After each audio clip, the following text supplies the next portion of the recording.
Today is Yudches B'Shvat, Tashin Samik Tes. We're in the Shir Klali for SHK Yisro.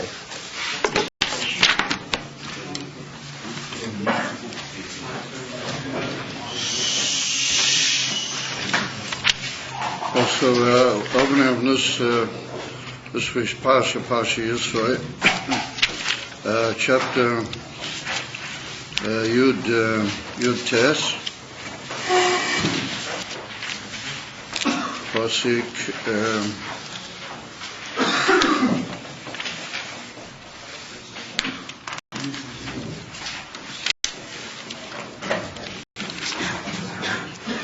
Yud Tes, chapter Yud Tes, chapter 19, Pasuk 80. So in this particular passage, we're holding by the reaching of the peak all the hachonas to Kabbalah HaTorah, to the actual giving of the Torah on Har Sinai. And like the Alter Rebbe brings down in Shulchan Aruch at the end of Hilchos Pesach, and he brings it in the when I get to the Dinim HaShvuos, what they included in the Inyan from Hilchos Pesach, Kiyadua, the Alter Rebbe brings down over there that it took several days, beginning from Rosh Chodesh Sivan, for Moshe Rabbeinu to prepare all the Jewish people for Kabbalah HaTorah. And so there were different days on which Moshe Rabbeinu did different things with the Yidden, and several of the days included his going up on the mountain and his coming down several times. And it all accumulated in the Yerida of the Eivishter Kaviochel on Rosh Har Sinai, and then the giving of the Torah B'Poel Mamish immediately following that. And like the Gemara brings in Masechet Shabbos, that Kuli Alma, everybody, all the different opinions hold that Shabbos Nitna Torah, that the Torah was given on the Yom HaShabbat. So we see in Pasuk Yud Tes, it's written, Har Sinai Oshan Kulei, that the Mount Sinai was completely smoke. Oshan Kulei, Mipnei, due to the fact Asher Yorad Olov Havaya the Shem Havaya Boish, due to the fact that the Avish had come down on the Mount Sinai, therefore it was all of it smoke, because in Pashtus, wherever you have fire, then you have smoke. Or the old saying has it the other way around: wherever there's smoke, there must be fire. Vayal Ashonei, and the smoke was rising up, was going up. Kieshen Hakivshon, like the smoke of the furnace, which burns stones and makes them into sid. How do you call it sid? Lime. Lime. Like a powder, like lime. Now, how do we know that that's what a kivshon is? Because Rashi already told us that when it get to the destruction of his day. Back in Parsha Vayera in Bereshit, it's written that the smoke went up from Sdom, Kitor Kivshon, like the smoke, or like the vapor going up from a Kivshon. Rashi says over there that a Kivshon is a Chafira Gedola Ba'oret. It's like a big pit in the ground where there's tremendous fire, and that fire burns stones and turns them into sud or sid, and that means, like you guys just said, it's like a powder called lime, I guess. It's similar to mortar. And so it's a very powerful fire that can burn even stones into dust, make them turn into a form of powder. And it's so powerful that it has to be dug into the ground at such a powerful heat that it's like a big pit in the ground. So it must give off smoke. If it's such a powerful fire, then it must give off smoke. So therefore, the Torah compares this ocean that was going on, coming from Har Sinai, it compares it to the SHK Yisro, to the smoke of the furnace for making lime, or lime furnace. Vayecharad kol hohor miya'id, and the whole mountain trembled, or was in a state of how do you call it, fear and charoda. Charoda means, like in Yiddish, shrek, it was trembling. The whole mountain was trembling very much. What that implies that there was like a trembling in the very mountain. Now we had just a few sentences before, we had that during the preparations, well, it's just a couple of psukim back, and Pasuk Tezayin, it's written on the Yom HaShlishi b'Yos HaBoker that there were koilos ubrokim. Now, koilos means what you had the other night when you were cleaning the Indian of thunder, and brokim is lightning. Yeah, v'onan koved al hehor, and there was a heavy cloud on the mountain. And so, what is that? What is that heavy cloud? That's already another expression. An onan koved, a heavy cloud. So it's written earlier in the Hemshech of the whole preparation that the Eibush said to Moshe he's going to come to visit to him, or going to appear to him in a in the cloud of literally the thickness of a cloud. So Rashi learns over there that there's an ordinary cloud and there's a very thick cloud which is called an arafel. In other words, a very heavy fog where you can't see the heck where you're going, but that's called an arafel. And a cloud is an ordinary cloud. So later on, it's written the expression arafel. Later on in the Hemshech of Torah, it's written the word that there was like a tremendously heavy cloud called a fog. Upon him, it's written over there, when the people saw all this, it's written that they were full of charoda, that also, the kol ha-shofar, and that was another inyan, there was also a kol ha-shofar, but due to the many inyanim that we have to deal with, we can't go into the kol ha-shofar tonight. Vayecharad kol ha'om asher b'macha, now all the people that were in the camp, all of them trembled and were full of what you might call trembling awe at what they saw. So here we see the same word, yecharad, referring to people. They all trembled and were filled with shrek and awe at what they saw. And mamish two psukim later, we say that the effect on Har Sinai was such that the mountain itself, Vayecharad kol ha'or made, that the mountain itself trembled or moved or showed signs of trembling shrek legavi what was happening. So we need to understand, what does it mean? Why is it so important to tell me all these inyanim about Har Sinai? That Har Sinai was made, or literally it was in some way smoke, and that the Eibush came down on Har Sinai with fire, and it was like the fire of the Kivshon, and that brought people to this fear.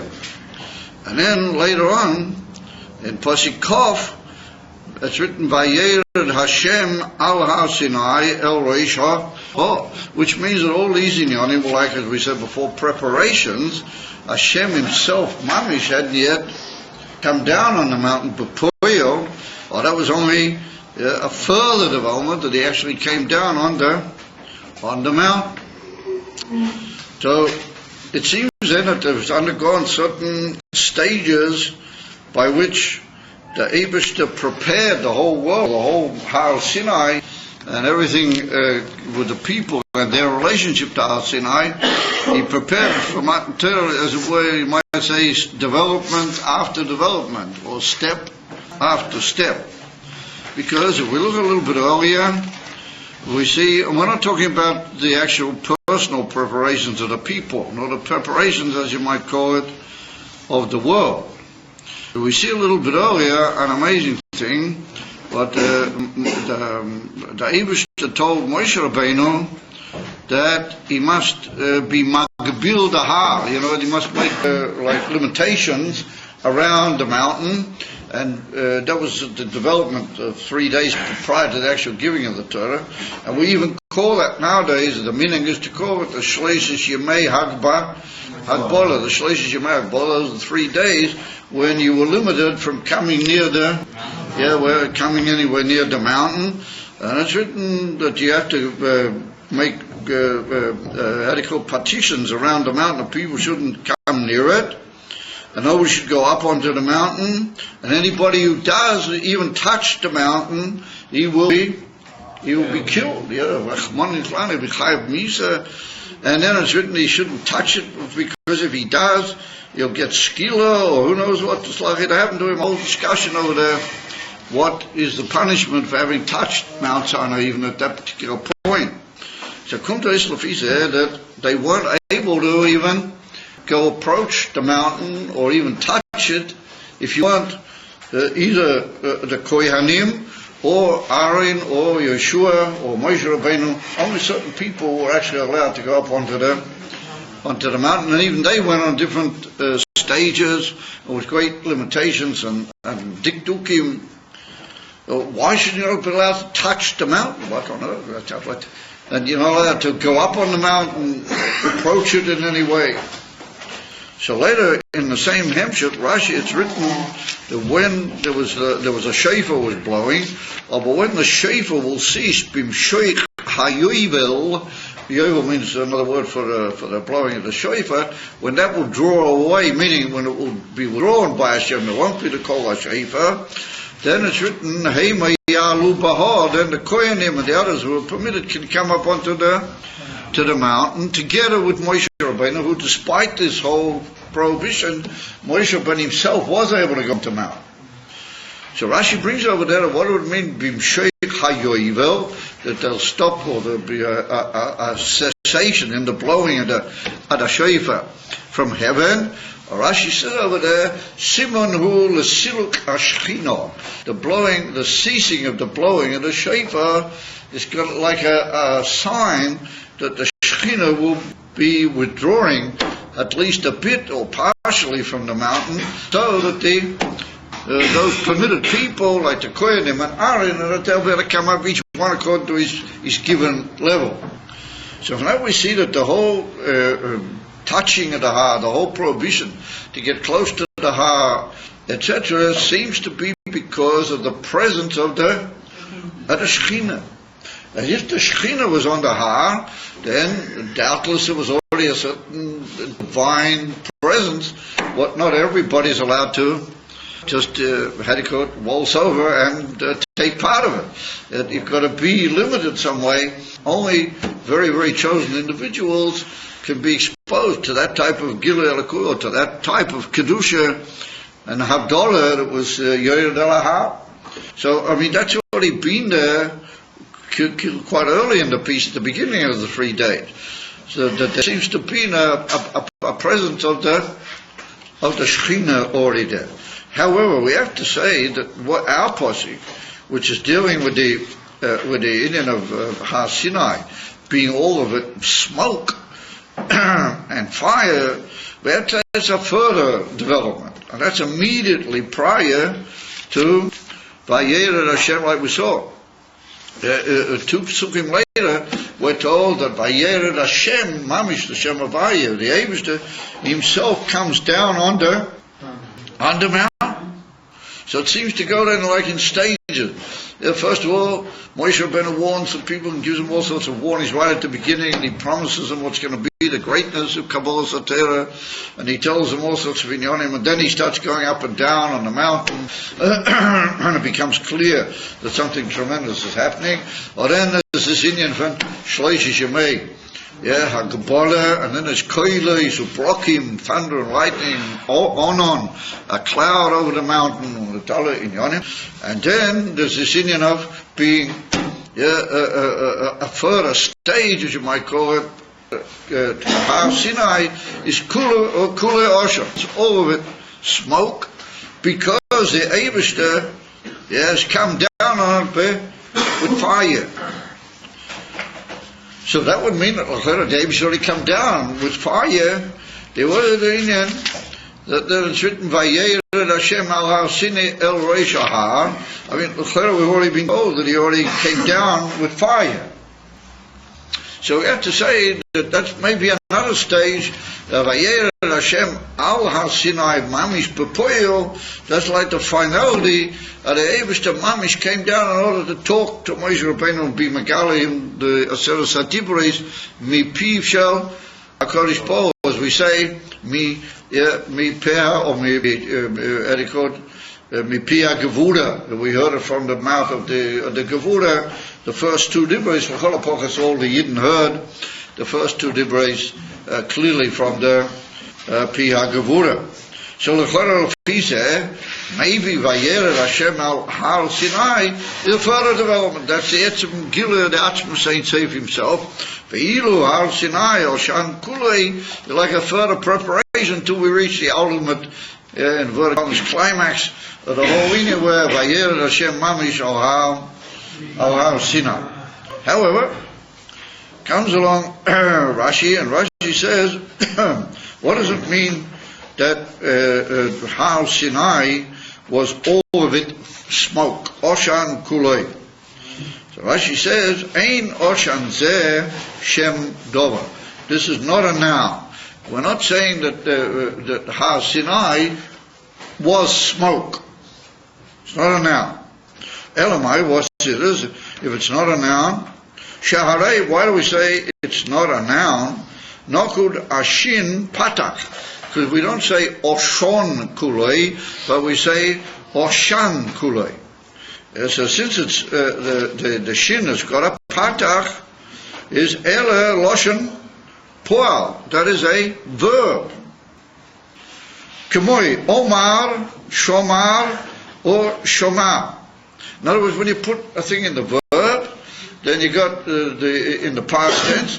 Then the first letter of the root word is a comet, and the second letter is with a patak. That's a general how we turn a verb into the past, as Rashi brings those dugmoy.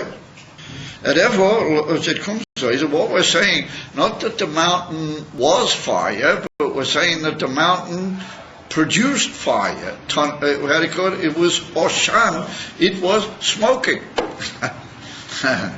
And the fire, that is nowadays, if you say, Rahmanin in Islam, somebody smokes cigarettes, but if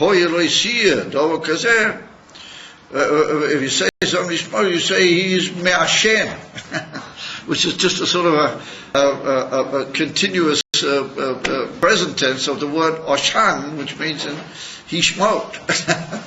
In other words, li'ashen means to smoke, means to give off smoke, to blow smoke, to give off smoke. And Mamela, Rashi's opinion is that it wasn't that the mountain turned into smoke, it became a completely smoke, but it was all, the mountain was literally busy and preoccupied in producing smoke. And therefore he says, Lochein Tirgume, Onkelos translates it as Tonan Kula, or Tonain Kula, it's a verb. It was busy, Veloi Tirgam Tenono. What Tenono would be Anan, or Oshan rather, I'm sorry, Oshan in Loshen Kodesh. So Rashi says, V'chol Oshan Sheba Mikra Nekudim Komats. Mipnei shehem shem dova. Rashi said normally throughout the Mikra we find the word Oshan, it's got two comments, yeah, one on the ayin and one on the shin, because it's a noun, and that means smoke. Over here it's not a noun, it's a verb. Mount Sinai was giving off smoke. Well, it was smoking. It wasn't smoke. Well, unfortunately, in human terms, somebody who smokes eventually turns into smoke. But anyway, what it means is, Rashi L'chera is dealing with a simple problem. If you're going to say that the whole mountain turned into smoke, then that means that there was no longer any Mount Sinai, it was the smoke. And then when the whole Matan Torah was finished, we shouldn't be able to find Mount Sinai, it doesn't exist anymore, it turned into smoke. And then when the Eibishter finished giving the Torah and everything back, as you might call it, to normal, then it wouldn't be mountain anymore. So the truth is, it has been historically difficult to try and find where is Mount Sinai. The truth is, exactly which mountain is in effect Mount Sinai, but they have found it, and they do claim that they do know exactly which mountain it is. But nonetheless, nobody would say that there isn't any mountain anymore called Sinai. It just all turned into smoke. Therefore, Rashi said not that the whole mountain was smoke, but that the whole mountain was busy giving off smoke. It was actually producing smoke. Somewhere another. I was a senior from the Kivshon. Was it we come to hear the what do you call it, the furnace of making sid. So there Rashi says, Kivshon shel sid. That was for making wine. And he told us earlier, Rashi, that that's the pshat of a Kivshon. It's a furnace for making sid. And there he says, Yachol kekivshon zeh v'lo yoter. Maybe we'll say that the smoke that was going here was just like, the pasuk compares it to the smoke of a Kivshon. So there was this Rashi, maybe it's just like the smoke that was on Mount Sinai was in effect like the smoke of the Kivshon. Which I suppose the Kivshon must give off quite a lot of smoke. It's got a very powerful fire in there, powerful enough to burn stones and turn them into a type of dust or a type of grain material. A pretty powerful fire. Nonetheless, says Rashi, don't assume that moshel and the nimshal are meduyah. They're not. Ela, says Rashi, that's what you might think, that it's just like the Kivshon v'lo yoter. Talmud loima, the pasuk comes to teach me, boish ad leiv hashamayim. That the fire was burning ad leiv hashamayim. Now that's a pasuk in Dvarim, where Moshe Rabbeinu repeats the whole story of Matan Torah. And over there he uses the expression that the Aish was burning on the mountain, ad leiv hashamayim. It was a tremendously immense fire that was burning up into the heavens. In other words, it was impossible to in any way see the end of that fire or in any way grasp it or limit it. And if he said, you can't possibly say that it was just like the Aish of a Kivshon. The Aish of a Kivshon is nothing. It's a drop in the ocean legabi this fire. Don't think that one is compared to the other. Don't say it then. Why do we mention the whole thing?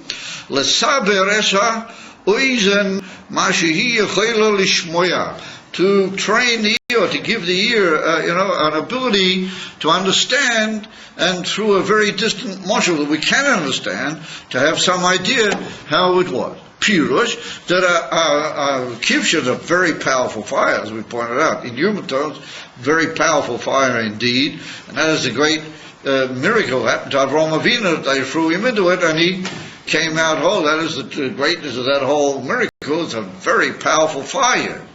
However, says Rashi, that's only to give you as a human some idea in a tremendously different, distant way, and not to really compare them in any way. But again, to have this fire that was on Sinai, and ever he says, "Noisen labriye Simon hanikalehem." The pasuk gives a sign which is recognizable to them, that they should be able to build through that a tremendously exaggerated picture in their mind, and then they would have still some approximate idea. And then Rashi goes on to bring two other dugmayos of that. One from the Nevi'im, where we find that the Eibush is compared to his announcing of something to the human race is called like a lion roaring. And so Rashi says, the Eibush's voice, or the Eibush announces something to the world like a lion. I mean, the lion, the Eibush the lion is completely dependent on the Eibush, even though it roars as much as it does. And you want to say that the lion is like the Eibush. So there Rashi says, the same principle, it's a siman, that we should be able to grasp something which causes in us what you might call awe and pachad and fear. So the same, when the Eibush announces something, that's how you should feel. How does he announce? He announces through the Novi. He doesn't shout at you like a lion. And that's what Rashi brings. Another from Yecheskel. And then he finishes off by saying once again that that's a cloud, that the Torah talks to us in an even from the Saber Eso Eisen Mashihi Yechoyle Lishmoy. Now that's a very important principle Rashi brings. I mean, it's a big, important cloud that he mentions. However, what do we see from that? That smoke, which was, we see two things from Rashi. The first of all, that smoke was connected with the fire. That the smoke came from the fire. In other words, that Rashi says, just like the smoke from the kivshon, the amount of smoke from a kivshon is according, and the type of smoke is according to the type of fire and the amount of fire that there is in the etzem kivshon. So the same way, Rashi is saying the type of smoke that was here was lefi eret, the fire. Which means that the fire and the smoke are connected. And that we're going to see in a second, that's a chidish. The Rashi is saying that the fire and the smoke were connected. And why does he say that? Because the pasuk says that why was Har Sinai Oshan Kulei Mipnei Asher Yorah? Because they came down Havaya Bo Eish. They came down with fire, so they have a connection. Yeah, one with the other. The fire caused the fire caused the smoke. So whatever Rashi says, ain't no chanami, but you have to realize that this smoke is in Ganze under completely another type of smoke altogether. In other words, ain't no chanami, we use the union of kivshon to show that the smoke and the flame have a connection one with the other. One is kilo the ila for the olo, which is the smoke, or whatever you like to call it. But mitata sheni, don't imagine that these are a human fire or human smoke in any terms. No, we only use this whole moshul l'saber esa reason bilvat. But the emes is that wasn't natural fire, and it wasn't by any means natural smoke. It was a completely and utterly unnatural fire and a completely and utterly natural smoke. Well, that's what Rashi is trying to tell us with that long discussion. The Torah uses all sorts of mashalim, l'saber esoiz and bilvad.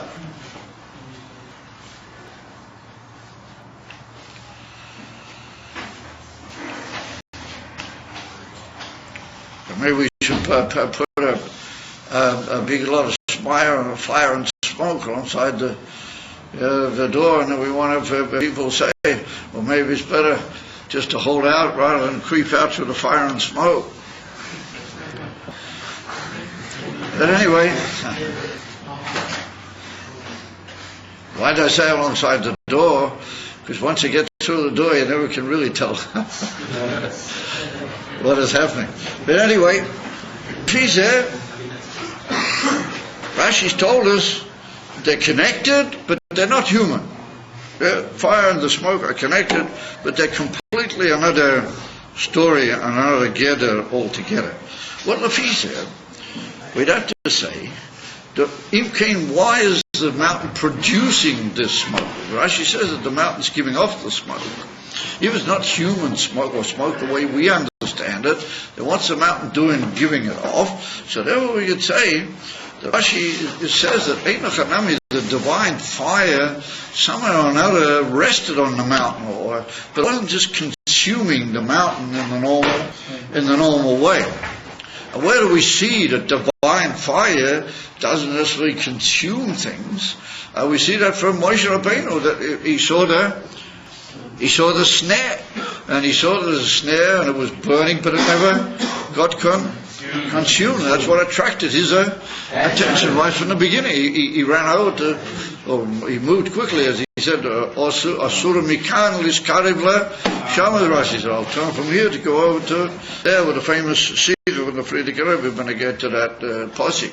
However, the divine fire, we've already been taught, it doesn't really consume things. But on the other hand, we couldn't say that the mountain was in effect smoke. And therefore Rashi said the mountain was giving off the smoke, but maybe not consuming it. And therefore some people want to say that that itself was a nes. There are Chaim HaKodesh and others, they want to learn that the fire caught on to Mount Sinai and actually burned it.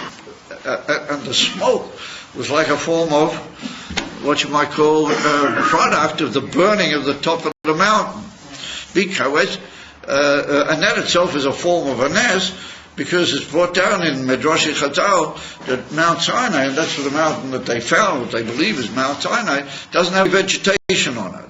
There was nothing to burn except the actual mountain, and normally mountains, they don't burn. So therefore that's like a chiddush that the mountain was in effect burning. That's a connection with the kivshon.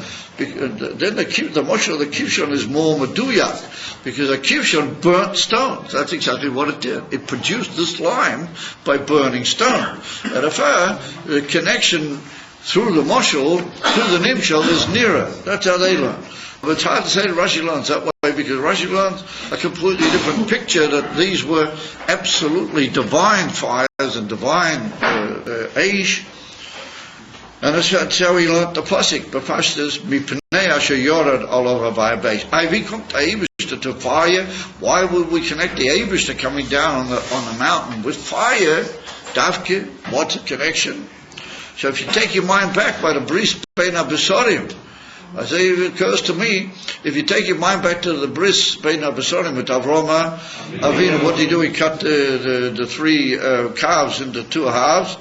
Right, and everything. What did he see? He saw a lapid eish. Over there, the Russian, he saw a burning fire that moved through between the two sets of halves, and that was the Shekhinah. That was the Eibishter. And so we see that the Eibishter appears in the form of a fire. It's like a divine fire.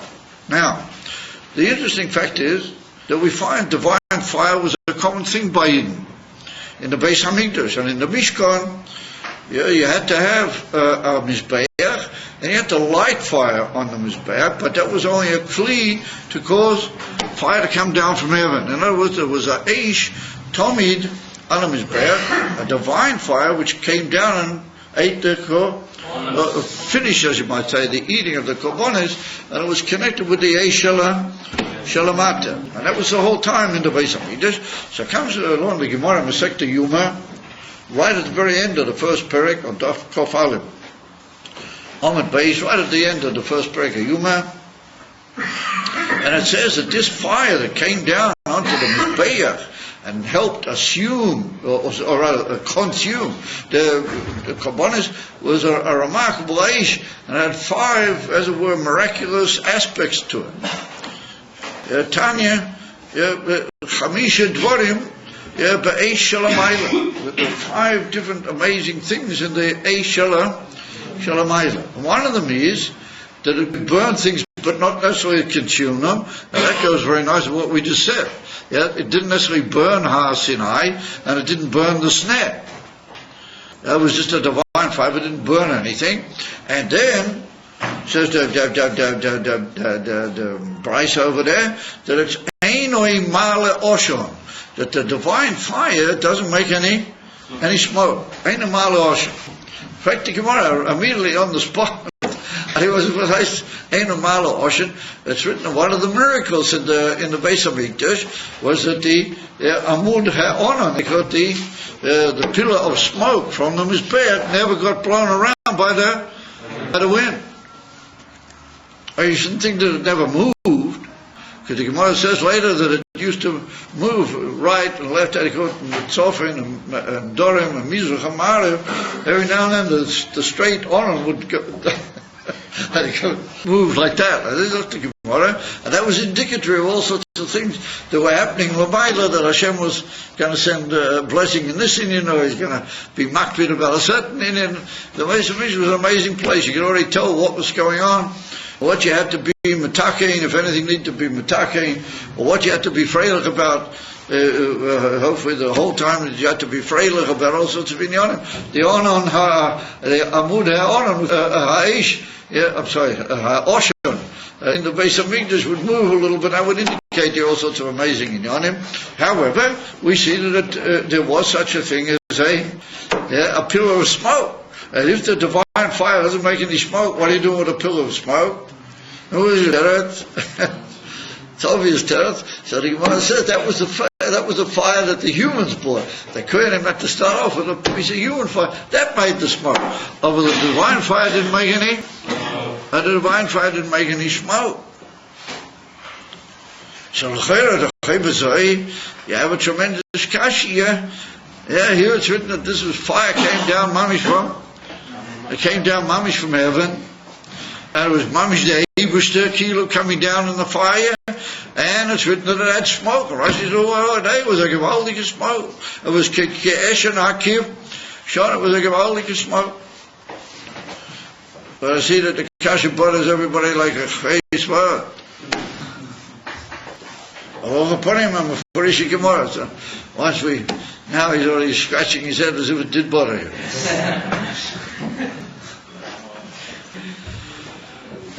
If he said, how does it happen then? Here we got the most amazing Eish Min HaShamayim, Mamish Eish Min HaShamayim, and the Gemara says clearly over there that it never made any smoke. And here Rashi said, yes it did over here, there's huge amount of smoke. Until we say that the whole of Mount Sinai was giving off the smoke. Oshan Emesid was giving it off, but Kulei, the whole mountain was involved, giving off the smoke.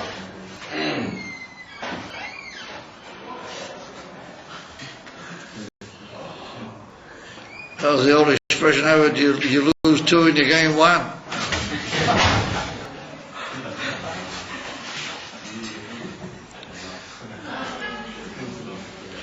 What lose means that, how do you go?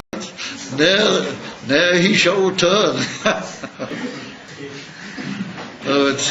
He's got doesn't look like as if he's coming back. So anyway, we must never lose hope.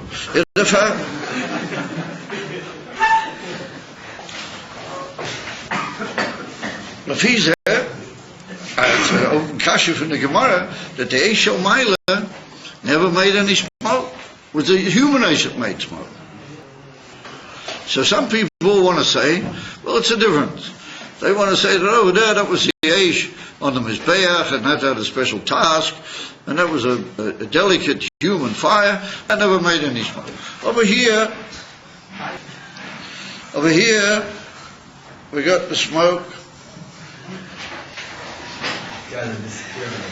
Here we have the smoke of Mount Sinai, and this was in order to be what you might call matil apachad al kol ha'olam kulei, and to cause a pilus in the world and in Yidden at the beginning and then in the whole world. And over the Eibush allowed this fire of his to have smoke. Although Doskufa asks itself the Shala, if we'll say that it was a special divine dispensation that this fire should have smoke, ask the Shala, why? I mean, why would the Eibush be so particular that this fire should give off all this smoke. It's tremendous smoke. It was Oshan Kulei. I have to say that in that itself there's some inyan. So we have to say that there's two inyanim. There's fire and there's smoke. And both of them have some tremendous necessity for the whole Ma'amad of Har Sinai, the whole appearance of Har Sinai, and the whole giving of the Torah on Mount Sinai. All these inyanim are part of the essential necessity of the build-up to Vayered Hashem Har Sinai Be'atzmus. What's the link between the Hagbolah Sahar that we said that's also the Shekhinah? So we could say that that's the general presence of the Shekhinah, of everybody maybe could understand and would understand that the inyan of the Shekhinah is like an appearance of it, it's like a presence of Him, an appearance from Him. Now we moved up to an inyan where the whole mountain is giving off a divine smoke because of a divine fire which is there, and then we say even further that Vayered Hashem Atzmei B'Kveidu V'Atzmei Al Har Sinai, that the Eibush came down Mamish B'Kveidu V'Atzmei. And remember, we could see the developments in different stages of the Gilel HaKuz. But this has obviously got some key inyan in it, that it's made up of two inyanim of both fire and smoke. Now we can find in other places, as we pointed out, Rashi already said the Shekhinah, or rather, upon the divine presence by the Bris Ben Abasurim was fire. And if you look over in the Pesukim in Sefer Dvarim, in reference to Matan Torah, you find the reference to Eish about 4 or 5 times, mamish, many times. Taha boya v'eish, aha boya v'eish kalei v'shamayim. When Moshe Rabbeinu came down after he heard about the Chet Ego, and he was coming down, aha boya v'eish, the whole time is mentioned over there the inyan of divine fire. So we have to be misboinen. What's it their inyan? First of all, in Pashtus, the inyan of the fire, and then what's it kilu indicate? And how is it a build-up to the whole inyan of Matan Torah? And it must have some essential connection with the inyan of Matan Torah. So the Nakuda is, if we look in other places, for example, we find when Shlomo Melech finished the Beis Hamikdash. Have you ever noticed? It's one of the Haftarahs of Parshat. I think it's Haftarah for Parshat Truma, and not this week, not next week, the week after Parshat. No, that's written when Shlomo Melech completed the whole Beis Hamikdash. Then it's written that it was filled with a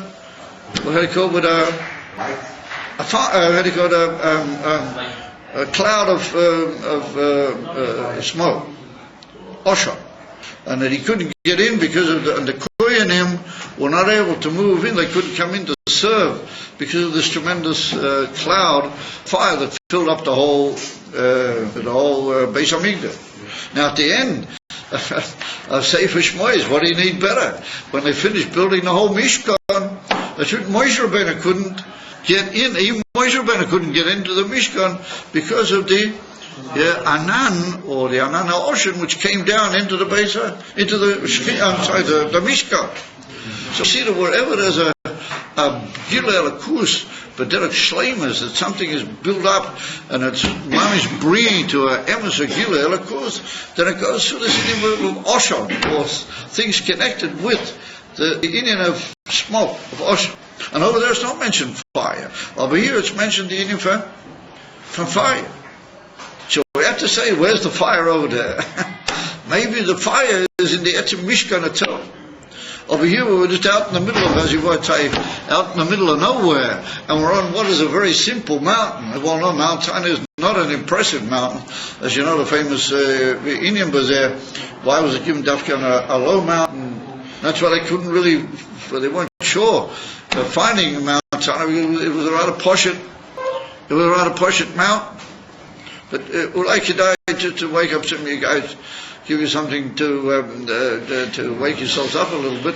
Did you ever hear the famous, I actually saw it, I hope it's Gizen, even though some people deny the whole thing, that they claimed that the mountain that they found, which is Mount Sinai, is no matter which way you split the stones. Have you ever seen it? You ever saw it? Yeah. That you take from this mountain, they claim is Mount Sinai, and you split or break, or whatever you do to give the stone material which makes up that mountain, it's got a picture of a snare. The most amazing thing, there's this little, very meduyatic shape in the stone makeup itself, colored green, of a bush, a thing which is like a small tree. And no matter which way you break it or try to shatter it, then you'll find it in a small way or in a different angle, but it always remains. No matter how much you try to clap it, you get on the pieces, you get a very, very tremendously minute image of the same thing. It's amazing. You ever saw it? Yeah. Yeah, my wife's got a whole piece at home. She's got. she claims it's a piece from Mount Sinai. But so some people want to say that the whole thing is a sort of a, how do you call it, somewhat of a bluff, that some guy found some stone in some part of the world somewhere that has that amazing tray about it, and he says that he found it, that's Mount Sinai. But it's very easy to prove, so some people try to dismiss that argument by saying they actually went down there, they took all the trouble to go down there, and they walked up slightly, even on the foothills, and they found this thing, so therefore they claim that it is true. However, it's a very fascinating thing that they have found such a phenomenon, and according to most witnesses or ADOs that we have, it is in effect connected with Har Sinai. So that's just of interest, which makes it appear to be a very special mountain. However, here we are in the middle of nowhere, in the middle of a desert, way out, and we have this tremendous divine fire, ash. We have smoke, and then we have a Shekhinah that doesn't allow to touch the mountain, and then we have later David himself came down on the mountain. It's a whole amazing Indian here. So let's look for a brief view, Mahu Zeh. So we could say, we could suggest that that wherever there's a Gilush, as we pointed out, there seems to be either Aish and Oshon, or Oshon Bilbad. That seems to be somehow connected with a more intense Gilui of the Shekhinah than just what you might call ordinary Gilui Shekhinah. And that leads immediately into a Gilui of the Atzmus himself, Ayed and Havaya al Har Sinai. Well, that's the finality of the whole Sin Satera with their Sadibrin. So, what we should suggest is that the Indian of the divine fire, why would the Eibishter appear in the form of fire? What's the Indian of fire to Elikus? And it's interesting that you gave me this chumash, but I appreciate it, but it's got one small fault. It doesn't have the Targum Yenis and Ben Uziel. It's got other great models too, but it doesn't have the Targum Yenis and Ben Uziel. Targum Yenis and Ben Uziel, he brings a very amazing thing. That's the Targum of Rabbi Yenis ben Uziel, the Tana, not the Targum Okhlas, but the other Targum. And he quotes a Lashon which Rashi himself brings a couple of psukim further. Rashi says, Vayera Hashem al Har Sinai. In the second pshat, Rashi says, what happened was that the Eibishter actually brought down, they call it a Gilui of his Shekhinah, and how do you call it? He split the heavens, and he brought the, he didn't split them, I'm sorry, no. He leaned the heavens over, and he brought them down, and over there Rashi said both the high heavens and low heavens, but that needs a big view. What does he mean? But concern here, and he spread them out like a carpet on top of Mount Sinai, and the Kis Yaakov came down and sat on top of it, meaning there was like a Gilu, all the Elam Yenim on top of Mount Sinai, right on the spitz of the mountain, and then the divine presence came down on the Kis Yaakov. Now, a little bit further on, in other places, Rashi uses slightly different lashonas. And over there in Devarim, Rashi says that literally the mountain was, the Abe just split open the heavens, and he just came down. He literally broke through the heavens. And here he says he brought down the heavens and sort of put it on top of Mount Sinai. But the Rebbe Melech Shir's got a whole view.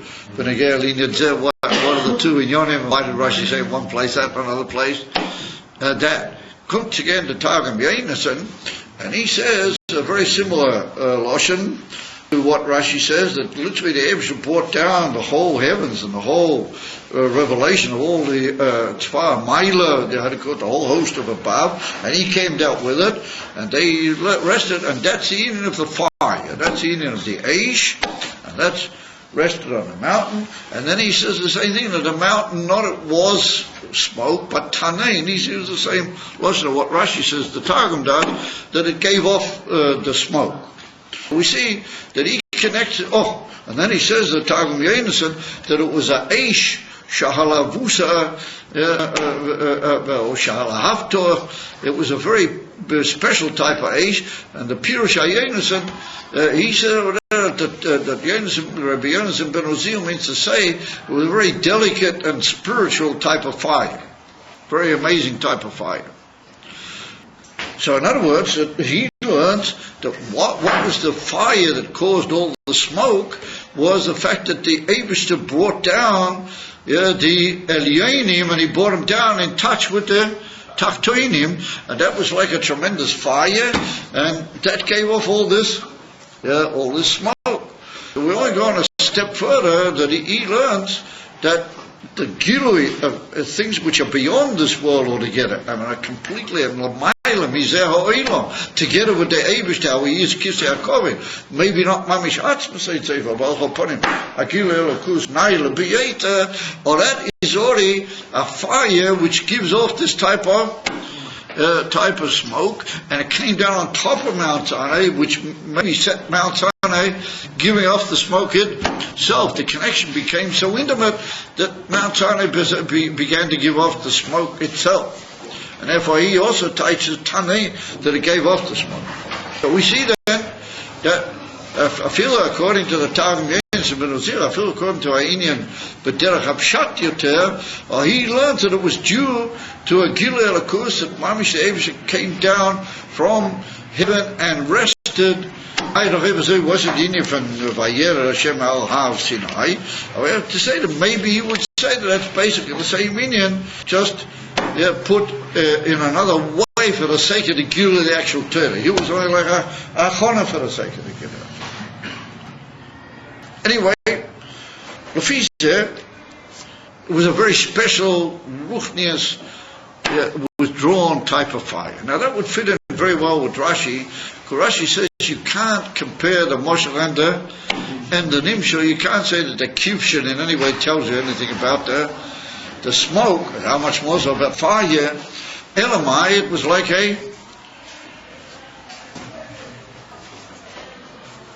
you must have quite a lengthy dealing with your intestines over there. Quite a long passage. So anyway, whatever. It follows that because of this tremendously high Gilui Elokus, that caused that the mountain gave off this madrega in Oshon. Rashi tells us, however, that they're completely not to be compared to the Moshel. They are very powerful, divine inyonim, and they're only told the Moshel to help us out. Which means that we're not going, if we move now into a higher spiritual level, and we say that what actually B'derech Hapshat is happening is a higher spiritual thing, then we're not moving out of the justifiable levels of the Pshat. Rashi, in effect, told us that is in effect the case, that you can't compare them, and that the Moshel of the Kivshin is only L'saber Esoizim, the human lacking of any ability to really appreciate the pneumius of the fire and the ocean. So it comes along Chassidut, the interesting thing was brought down in Maimori Chassidut. First of all, it was brought down in a Maimor from the Alter Rebbe, maybe in quite a few of his Maimorim, but the ones that I found in the Alter Rebbe's Maimorim, and the Parshiyas. The Alter Rebbe has a Maimor, Har Sinai, Ashon Kuloi on this whole Indian. And then we have Maimorim from the Rebbeim, from the Rebbe the Tzemach Tzedek, from the Rebbe Marash, and the Rebbe Rashab, and from the Rebbe Miller Moshiach also, on this whole Inyan, and they all talk about this connection of the Gilui Elakus on how Sinai being called fire, and the Inyan Osham. So what is an Akuda Badol? And that is the Inyan of Elakus coming down in the form of fire. The Eibishter reveals himself on Mount Sinai in the form of fire. It's brought down, the Eibishter is called Eish Oichlo, Ki Hashem Elokecha Eish Oichlo Hi. In other words, Elakus is a consuming fire. Although we just said that the Eish Omaila is not really a consuming fire. Yeah. So how do we get away with both of them? And the fire, the Alter Rebbe must be on a state in Likutei Torah, Barichas in two places that I know of. And the Alter Rebbe must be, what does it mean, Eish Oichlo, that it consumes you and yet it doesn't? He said the same thing by the snare, that the fire burnt the snare, but it didn't consume it. I mean, that's impossible to say that a fire would be burning on a snare, just leave it absolutely indifferent. Elamai, that was indicatory that if you get caught by the right fire, if you get ignited inside the right type of fire, then you get burnt, but you don't. You get consumed, but you remain able to go ahead and you become a different entity because that fire was burning in you, but you go ahead and you remain B'zeh Ha'olam. And on the contrary, that's the ultimate tachlis. We want you to be in the world, but we want you to be a fabrenter. You know, in English what that means. A fabrenter means a consumed person. You know, somebody who's really crazy about a certain shitta, he's called in Yiddish a fabrenter. You know, he's burning with enthusiasm and fire. Like Yossi Stern, he's a fabrenter.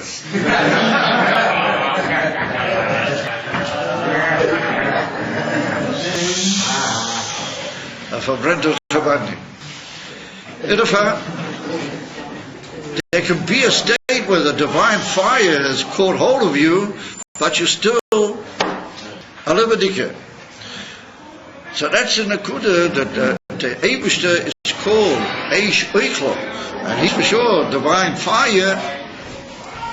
He's called Eish Oichlo because he consumes entirely, but he's still okay with that price of Masecta Yuma, that he doesn't destroy. He consumes, but he doesn't destroy. And a fire like that, what's it connected with? With smoke. After all, on the snare, if we take the example of the snare, then the snare didn't give off any smoke, it would appear. So there was just purely the in and of the fire, yeah? And yet here, and like the Meforshim asked, why is it different here that there was smoke together with the divine fire? So here we have to say that the appearance of the smoke together with the divine fire is not behechreich. It didn't have to be that way. Or some way the Eibishter wanted that should be part of the whole Gilui here of Matan Torah. In other words, that the Torah is the shleimus kol ha'aveda. It's like the summing up and the coming together of all the aspects of the Aveda, which is going to lead to using the Torah the right way. And that's where it's like a preparation. And later, Vayered Hashem al Ham, Sinai becomes an actual reality. The Eibishter comes down and gives the Torah before you. What is the preparation? One of the preparations is that there's got to be a divine fire which will give off smoke. Neged its normal keva, it'll give off smoke, and it'll be a huge smoke which will take over the whole Mount Sinai. Have you got some joke that you'd like to share with all of us? Okay, so we don't have to have the big, when we have a joke, but we don't have to have the grin continuing the whole time. So, the fire is connected here, Dafki with a smoke, even though Mitzad Etzim Minyon it didn't necessarily need to be. What is the Inyan B'zeh? Before the Torah was actually given, and by the fathers, we find that there were people who they were fire, and they were divine fire, and they were the Oves and the Shvatim and Yosef HaTzadik. In other words, they were people full of ash, but not necessarily ash which produced smoke. It didn't necessarily consume them, but it consumed them in their gashmias and their chumlias, and they became divine lights throughout the whole world. But what are we taught? That they didn't really affect the gashmias of the world. They brought down ruchnis into the world. Aber mamish mevara in the world, purify the world, make it a kli, mamish delakos, whatever we find by Matan Torah, after Matan Torah, then Yidden are given a new task, that with the power of the Torah and the mitzvahs of the Torah, they bring Elikus into the Dvarim Gashmim, and they make all the Olam a kli to Elikus Mami. And that's the difference between before Matan Torah. Erafah, Yesh Loima, and that's why the preparation for Matan Torah had to have a divine fire together with smoke. And what is the Indian from smoke? The Rebbe Rashab is Mavaya Bariches in the Hemshech Tofrei Samuk Bey, in the Diva Mask of Har Sinai, Ashan Kulei, and the Rebbe Rashab says that when a thing burns, when something burns, what happens is that 3 of the main 4 elements go out in the smoke. The ash, anyway, connects up with the fire and goes willingly and joins its own species. The moisture forms the heaviness of the smoke, and the ruach causes it to move around and to blow up into clouds and so on and so forth. What remains over is the offal, but that also gets burnt a little, and it turns into ash. It turns into what we call afer, mit aleph, not offal, but afer. As well known, there's a difference. In Pnimis there remains over the union of ash. What has happened is that 3 things have gone up into the smoke, and they've gone up into a madrega, you see that's how they are in Elikus Lamaila, and they've completely, as it were, elevated into a much higher state. So that's a remiss to the whole purpose that you gain the Torah not just to be lit up with divine fire, but you have to affect the Gashmi, that the Gashmi becomes burnt, it gives out all of its pneumias, and goes up into a much higher madrega. And what you leave over is Afer, but Afer is a good thing. Offer, B'ta'ayin, is a simon of everything schlepping down into, as they say in Yiddish, a bissel in the earth. That's sort of not good, down into the ground. But Afer is with the olive. Yeah, and Aleph is indicative already of a high union of Aleph Shalom V'chule. Aleph is a good Alebedikazar. To leave over, Aleph is a symbol of your bittul, on the contrary of your bittul, Legamri to the Rotzen area. And the fire has caused here a biru, it's caused a change in the Gashmi, it's elevated the Gashmi, and made him a whole new kli, bittul, goma to the Eibishter. It's brought al pi Kabbalah from the Sefer Yetzirah. The word Oshon is a Rosh Hashanah, and I say the Rebbeim bring it in these Maimorim, a Rosh Hashanah, Oilom Shona Nefesh. In other words, it's like 3 ways that we view in Yonim of the world. Oilom means the actual Metzias of the Oilom. A Shona is the union of time. In other words, a higher madrega. Time is a more spiritual thing than what just a pure material makeup of the Geshem. And then Nefesh is the Chayes Eloki, Amislavish in the Gashmi. Those 3 things, Olam, Shon, and Nefesh, make Oshon. In other words, that they go up in the fire, when the divine fire, they literally go up into a much higher level, and they elevate themselves into their emes, shoyrish, and elikus, and what's left over is a lebedik gashmi, is a thing called Eifer. Ulai Rashi is masbir with the whole way he was masbir the kivshon. Maybe we would say that the kivshon indicates that you even can burn the stones. You can even turn a stone into something completely different. In other words, maybe there's another type of biru that can be complete, even in all the 4 inyanim, not just the 3. In other words, even including the inyan doime. We'll soon mention how and when that's gonna be. Lafizeh, we could say an amazing inyan, and the Rebbe Rashav is Mavaya over there, that the inyan of the fire coming down, and the fire coming down on Mount Sinai and resting on the mountain together with the smoke is indicatory that, normally speaking, if you're left on your own with your own little bit of fire that you manage to get, it's very difficult to be mavarer the three things and to make oshon. It's hard to make that that good divine type of fire in your life with the divine type of oshon. However, if the divine fire comes down and the divine fire is found with you, and it gives you this amazing ability to get cracking, and for a short while the divine fire was mamish in your midst, well, then you get moving with your oshon, and it's easier later on to carry on that way yourself. And like we find that all inyanim which are big hard at the beginning, if you're given a tremendous strength-giving education at the beginning, chinuch, and then you move forward, even if that tremendous power is no longer present in the same way in your life. And that's what the Alter Rebbe Masbin L'Kutei Torah, the whole Inyan Chanukas Hamniz Bayach, that they did things, and the Nasiim brought even Ketoiras on the Mizbech, outside the Mizbeach HaChitzon, but you can't do that. Well, that's very high madregas which was given into the Mizbeach HaChitzon, that it should be able to go ahead later on, when it wouldn't be in the state of being initiated. It would be just the Mizbeach Kaviochel on its own, to carry out its own task. But first of all, he gave this unbelievable koyach, and that's the Rosh Chinuch. That's what it means to give somebody. You bring somebody into Tomchet Tmimim and Do'er Tmimim, and you hack him around, you give him the whole time amazing koyches, and the whole purpose being, when he goes out, he'll have all those koyches with him, even though they're not present in the day-to-day life, or he's got them, because they were given to him in an amazing way of nesino, of giving.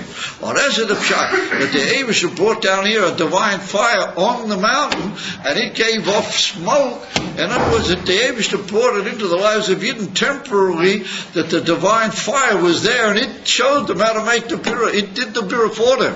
It burnt everything out, and everything went up in this divine smoke of the birulim and all the inyanim, which are later going to be carried out by Yidden on their own kaviyochel, not on their own kamuvin, but without all that being there, begolui, beinayim, and they're going to have to do in the world and elevate the world through the inyan from kiyum hamitzvahs, and that's all b'koyach haTorah.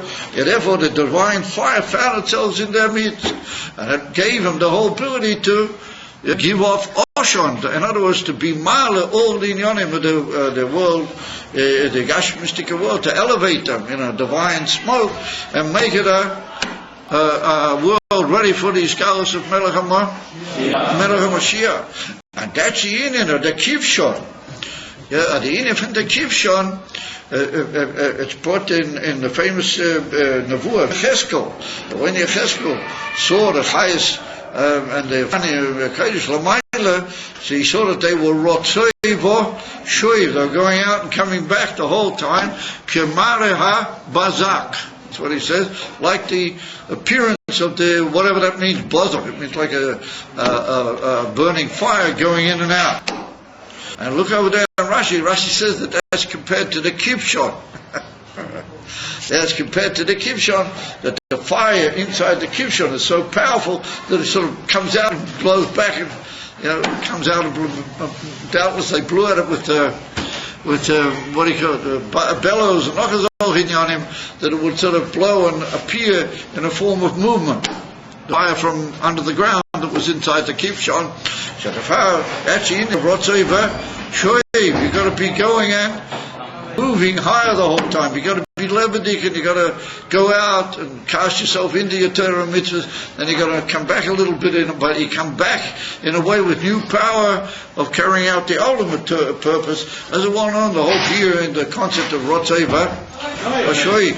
And if the Alter Rebbe is mavayo in that moment I mentioned, that the whole connection with the kivshon, even though it's not a real marshal, like he says, it's only an inyan l'sabir, it's a reason of a sof, it's mevaya, a prat in the whole Aveda. The whole Aveda has to be like a kivshon, rotzeva shoiv, that you got to be getting off the ground in order to come back the right way. But if you don't get off the ground, and you don't get involved in the eish, shomaila, then you don't make any real fire, smoke.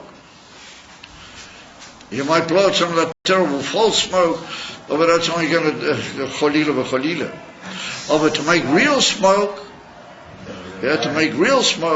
you've got to be able to have your own fire and your own ability, and that can be gained only by Rotzeva, going higher and coming back, having the chukka to go up, and then to know you come back the way the Ebsha wants you to come back. And I thought that's a connection with the kivshon. Nimta, that like we saw earlier when we learned Rashi, these things are not really that the fire actually burnt the mountain or that anybody was burning anything. What really happened was a divine fire came down, like the Targums of Minuzil said, Mamish the Eibishter, and the smoke that went off was a very, very divine smoke that no marshal can possibly describe it, and the whole marshal of the Kivshon is the only L'Saber. That's the reason it's really a tremendous divine indication of what is now being mishchadish here over everything that's been before. From now on, you've got to consume things with divine fire, but with the purpose of being elevating them and making them really into a better afer, a better and more kli delikus type of world. And that's the whole aveda of Torah and mitzvah. Those are the ganze Tachlis von the meaning of Torah and mitzvah and mamela, lefizeh, ekrumtois, that ultimately speaking to lead to the Gilui of Liasi. Because what's going to be the Gilui from Melech HaMashiach? That's going to be the reoccurrence of that Eish, Lamata, Atzma Saint Sefer, even higher than it was, that Eish is going to be with us, Lamata, the whole time. And that's going to be as a result of the fact that we prepared the world, like we had in our shir the other night, that the Alter Rebbe brings in Perek Lamed Zayin in Tanya, that everything we do now, b'meshech hagolus, is a preparation. And every stage and every minute is preparing for the Gilui of Mashiach Mamish B'Poyam. And the Gilui of Elikus in the world. Lefisa, we could say a new Inyan, and Anayazak, which I've seen in certain Drushei Chassidas. We could say that that's a Devar Pelik. It's mashmeh in a certain Emshech in the Ayin Beis, a certain number of Shainas over there which indicate this particular principle. And that is, there's another Indian, as we pointed out, that they were tremendously fire-digging people, but they didn't really change the world with their fire. They didn't give off that type of amazing smoke, which means that the world remained separate and Elikus remained separate. However, the purpose of Matan Torah was to make world a kli to Elikus, and for the world to be conquered by Elikus completely. So, the Nakuda is, we could say, that by Har Sinai, why did the fire go off from the mountain? Rashi stresses that the mountain gave off the fire because, to a certain extent, and maybe to a very large extent, the Elikus did conquer the mountain. It actually conquered the physicality of the mountain. Therefore, you weren't even able to go anywhere near the mountain, even before that stage. In other words, the Avshim made a series of developments whereby Elikus took over Har Sinai, and Har Sinai became like a divine place. It was like a Beis Hamikdash, just like you can't go into the Beis Hamikdash unless you had Tevilah, V'Hazoyim, and the whole Arichas. You had to have a tremendous preparation. You can't just walk up to Mount Sinai and start crawling on it. You can't do that because it's a divine place which has changed from being just a mountain. It's become a divine place. The divinity has penetrated the actual mountain. And the fire, the mountain, says Rashi, gives off the smoke. Not that it's burning itself away, it's just giving off that divine smoke because of the presence of divinity on the mountain, and particularly at a very high level in divinity, a very, very high level. Gilui Elikus came down to help the Yidden start off, like we said a minute ago, the Inyan from Chinuch. And it follows that was like a beginning and an alteration of the world, and to show the difference when they get to the Ovid, that they didn't change the actual Geshem. And then we see a whole mountain changes, and it becomes a place of divinity, and in the Etzem Geshem there's already a divinity in such a way that it can be a pleasant, bimkavo, divine fire, and divine fire on a very high madrega. What fire indicates in consuming, like we said before. And then there's a in of fire, of smoke going off from the fire, changing the geshem and altering it and making it into a refined and different type of geshem altogether. A in for pei reish with the aleph, a fer. But the Indian from Pei Reish is the Indian from Por, as is well known, but that's Melamas to the Indian from Tara, with the Indian from Por Aduma, with the ganze Riechus Einyan. Edifar Lefise, it comes out that we changed the world, yeah. By Matan Torah, the Eibusha showed an unbelievable dogma of what is now going to be from now on, the Aveda. And so the embassy is that if you would walk up to Har Sinai now and touch it, you never did anything. In other words, that Einoch to a certain extent, things went back to normal after the Yidden were Makabel the Torah. Things returned somewhat to normal. Moving to Poshet, they didn't return completely to normal, because once it's been a Guri or a cruise like that, it never retreats completely. And maybe that's what, if this whole business with the stones is right, that there's a certain trace in the stones, that they're very special stones. Not ordinary stones, but Klape Gilui, it's like things went back. They might say, why'd you do that? I mean, because the whole premise was that I did that for your sake. I did it for Chinuch, and I did that in order to give you the koyach, and I came down, from now on it's up to you. You gotta do it. You gotta make the world, each and every year it's gotta change this little bit of the world, and make it a place of divine fire, and make it a place of smoke. It gives off emesa, oilam, shona, nefesh. Or like the Maggid, the Mezritch Maggid said, he said, Oilemus, Neshames, and Elakut.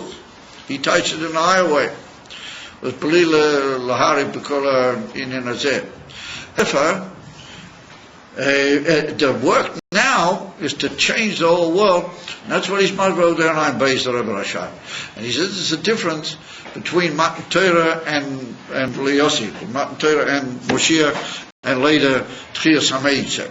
He said, by Matan Torah, Be'ike, it was Milmaila, and therefore Mount Sinai was Mamish holy. And there was a certain Kedusha in the Etzim Ha, and it was a Azar Kedusha that could be Makabel, a very high Madrega in the Bira, and it was all a tremendous start-off in the history of V'chule. However, after, to a certain extent, that withdrew. And that itself is a simon to Yidden that you guys are now going to do it yourself. Like you take a child into Cheder, and you bring him up, and you take him to a yeshiva. At a certain point, one way or another, you have to say to him, here's a kind mein kind, you got to go now yourself.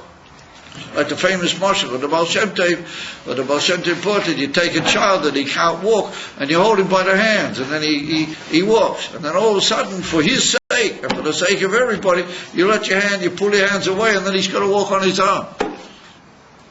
And if he's an intelligent child, he realizes, ain't called brighter, he has to go himself.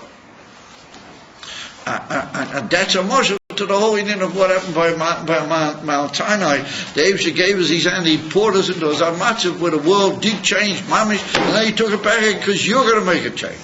And the ultimate Indian with Mashiach will come is that the world is going to be changed, it's going to be a different world, and it'll be a clear, because you made it that way. As a Kiddush, that the Eibusha made it for you, and then he'll come and dwell there. I mean, that's like SHK going around in a very divine circle. What the Eibusha wants is that you should make it, and the world should be a kli milmata l'mayla mamish kipshude. That the world will be alidei avodas ha'adam a kli mamish telekut. As I state in Ein Beis and Oid Trush Exodus Pictura, and dort steht das Baruch. That the whole difference is that from Matan Torah bis yet, it's going to be the whole world is going to be kli, not just Mount Sinai. The whole world is going to be like Mount Sinai. So I said, what are you doing about that? You mean to tell me you're turning your little deer there in something or other street in London, or in Long Island, or Short Island, or Twisted Island, was wherever you happen to be, now you want to tell me that you changed everything into do it? So the answer is yes and no. In other words, mitzad echad, the answer is no, because you're still slipping around. Over mitzad hashem, the answer is yes, because Melech HaMashiach already told us that the work has been done more than what you think. A lot more than what you think. And therefore the Rebbe's message was, you have to open your eyes. If you open your eyes and look around carefully, you'll see that the world is, much more of a clean than what you really imagine.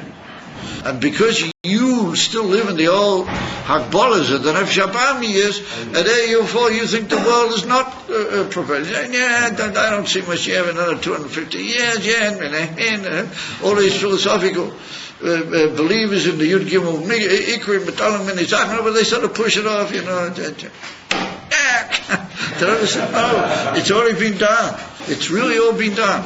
And therefore, like I told you the story, you can go out onto a place in Perth, Australia, or somewhere like that, and you'll talk to a goy, and he will say to you a meaningful thing. If you just ask him in a nice way, he'll tell you something meaningful. And he'll say something that's got what 5-6 years ago, you would never have said anything like that.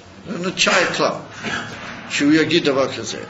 And the same with all the inyonim, achumim, v'akashmim, v'ho'ilam, they're all much more ready, and there's much more preparation and awareness that the world is a kli. Then it needs somebody to say the right thing. It needs somebody to bring it into a reality and make it come down. And that's what Mount Sinai was. The whole world's like that. It's really Oshan Kule. It's giving off a lot of this divine smoke. But you've got to have somebody who will bring all the smoke makers together and just get them into a group where they'll say it to the whole world.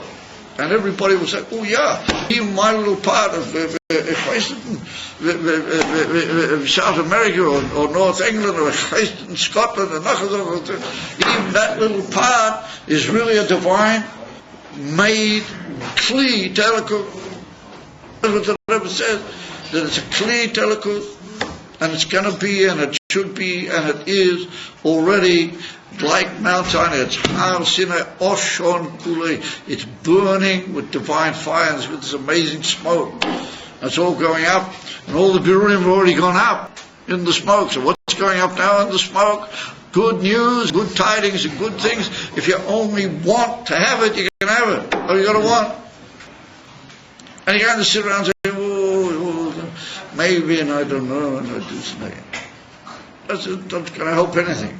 You'll say, yes, I do know, and it is ready, and we're going, and we're bringing Mashiach B'Poel, B'Poel Mamish, and that is the reliving of the whole Indian from Matan Torah, of in the whole world, not just on Mount Sinai, changing the whole world into a kli, and that the ocean is a very high and delicate type of ocean, the type of ocean that Shlomo Melech in the Beis HaMikdash, which is a very, very high form of ocean.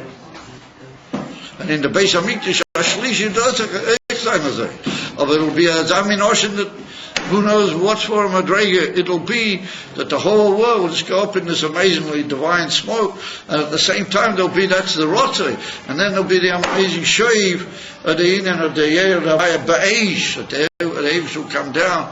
It's written in the Pasuk, who it is? The Abish says, Ani Yeyel Yerushalayim. He says, the Abish, Ani Yeyel Choyimish Eish Shoviv, or wie steht dat? Or the COVID Eya B'Seicha, there'll be a burning wall all around Yerushalayim. And my COVID will be B'Techa. And the Friedrich Rebbe says in a Maimah that means that every Yid has got in himself Yerushalayim, and he has to make a burning wall, which is his guf and all of his inyanim around the center of his heart, or the primis haneshama, but that's Yerushalayim. So I mean, how long do the Rebbeim have to say these things to him? No, but then we all sort of sit around and we say, this is great, this is Chabad, it isn't Chabad. Some people even have the unbelievable chutzpah say it's not Chabad, and so on and so forth. In Mamela we have to learn, and then even more, then that's Atzma. And that's the chiluk, that the fire of Liasim will be mamish atzmas. Take it from miyad mamish holiday, Yizkalos of Melech Mashiach, and then very soon after that, the Tchias Ameisim. Then there'll be the union of Vayer and Avaya. He'll be there not just on the Har Sinai. He'll be there in the middle of Dizengoff Street. Everywhere will be atzmas, say, and the unbelievable Oshon with the Alvinyanim will be Oil of Enikla, Labas Ha'esh B'Shamayim. Omen Kane, you also take me.